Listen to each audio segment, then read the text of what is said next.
नमस्कार, मैं संयोग हूँ और फार्मिंग विद संयोग में आपका स्वागत है।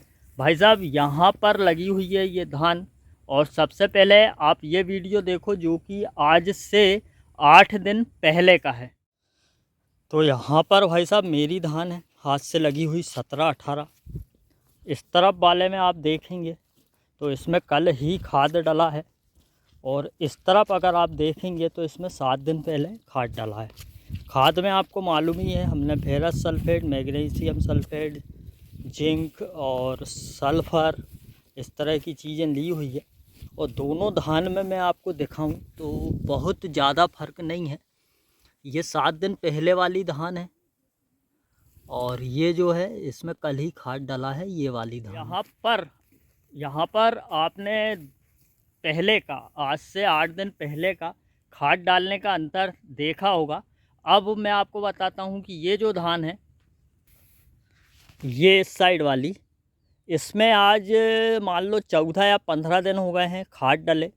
और ये इस साइड वाली जो धान है, ये इसमें आज 8 दिन हो गए। अब हम दोनों में कंपेयर देखें यदि, अब पता नहीं भाई मोबाइल सही से दिखाए या नहीं, पर इसका जो कलर है वो ज़्यादा डार्क दिखाई दे रहा है इससे, मतलब कि 14-15 दिन में थोड़ा सा असर जो है वो कम हो चुका है। और कल्लों की अगर हम बात करें तो भाई साहब कल्ले जो हैं वो मुझे सेम दिखाई दे रहे हैं। और लोगों की धान जो है वो बहुत बढ़ गई है, मेरी धान बड़ी नहीं है।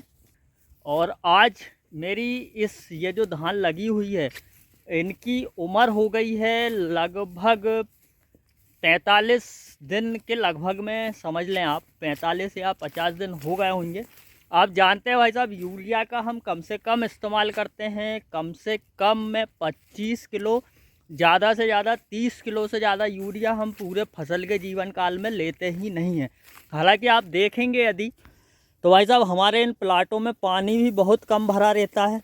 ये देखो मैं खेत में चल रहा हूँ, पानी इसलिए कम भरा रहता है क्योंकि इस तरफ भी देख लो आप,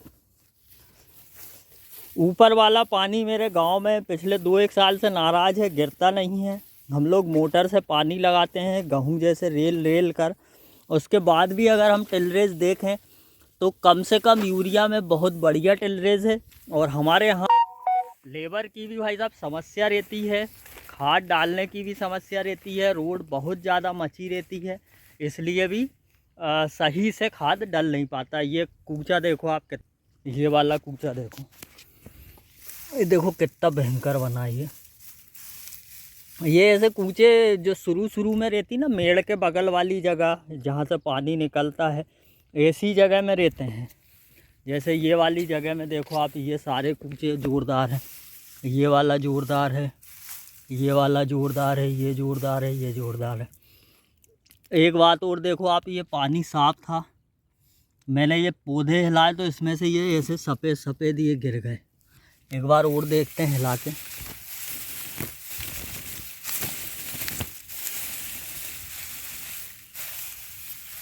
ये देखो, ये कुछ ये सफ़ेद सफ़ेद गिरे हैं, एक लाल लाल सा भी मच्छर दिख रहा है।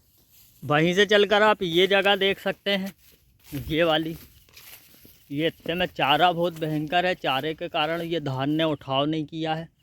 ये इसलिए है कि इतने टेकर पे पानी भरा नहीं पाता। देखो यहाँ थोड़ा थोड़ा भरा तो ही है, वहाँ तो भरा ही नहीं है। अच्छे खेत की एक निशानी बताऊँ, आप खेत में अगर चल रहे हैं तो आपके पेड़ गड़ना चाहिए। ये देखो पानी नहीं है, यहाँ पे पानी नहीं है तो धान ने इतनी जगह में कूचे नहीं किए, फिर वहाँ से कर लिए। धान में पानी होना बहुत ज़रूरी है। और अच्छे खेत की निशानी भी यही है, अगर आपके पाँव धान में गड़ रहे हैं तो धान अच्छे कूचे करेगी। वैसे कूचे करने पर से मैंने बहुत से वीडियो बनाए हैं, आप चाहे तो उन्हें देखना। और मैं शॉर्ट छोटे शब्दों में बता दूं, पैक्लोब्यूटेराजोल का स्प्रे आप अपनी धान में करवा सकते हैं। और 40 दिन से पहले की अगर धान है तो आप यूरिया या रेता में पैक्लोब्यूटेराजोल मिलाकर भी डाल सकते हैं। और भी बहुत सी दवाइयाँ हैं जिनकी मैं अलग वीडियोस बना चुका हूँ या और बना दूँगा। पर भाई साहब मुझे क्या है कि इस तरह की वीडियो बनाने से अच्छा खेत में चलते हुए बढ़िया अपनी फसल दिखा दो, किस किसान ने क्या डाला क्या किया ये बता दो, वो ज़्यादा अच्छा। यहाँ पे भी मैं आपको दिखा दूँ तो ये इस तरह से जो भरे हुए गड्ढे रहते हैं हमारे पानी के, उनमें से पानी निरंतर एक गड्ढे में से दूसरे गड्ढे में चलता रहता है इस तरह से, है ना। ये देखो ये वाला भराया नहीं है, अभी भरा जाएगा तो इधर से हीट के इधर आ जाएगा। इस तरह से बहता रहता है। धान में पानी भरे रहना और भरे रहने के बाद में पानी निरंतर बहते रहना, इससे बहुत फ़ायदा होता है। इससे फफूंद जैसी जो दिक्कतें रहती है और ब्लाइट और ब्लास्ट जैसी जो भी दिक्कतें रहती है, BPH की समस्या रहती है, ये कम हो जाती है। वहीं से आप मेरी धान की मेड़ पर देखिए कितना दूबा लगा हुआ। ये मेड़ पे दूबा होने से भी BPH ब्लाइट ब्लास्ट के रोग आते हैं। तो ये मेड़ भी साफ़ रहेगी तो बहुत से रोग नहीं आएंगे। पर भाई साहब इतना मेंटेनेंस की पानी भरा नहीं रहने दो, बहते रहना दो, इतना मेंटेनेंस होता नहीं है। ये देखो ये वाला भी सूखे ही हैं, ऐसे मेरे सूखे ही रहते हैं।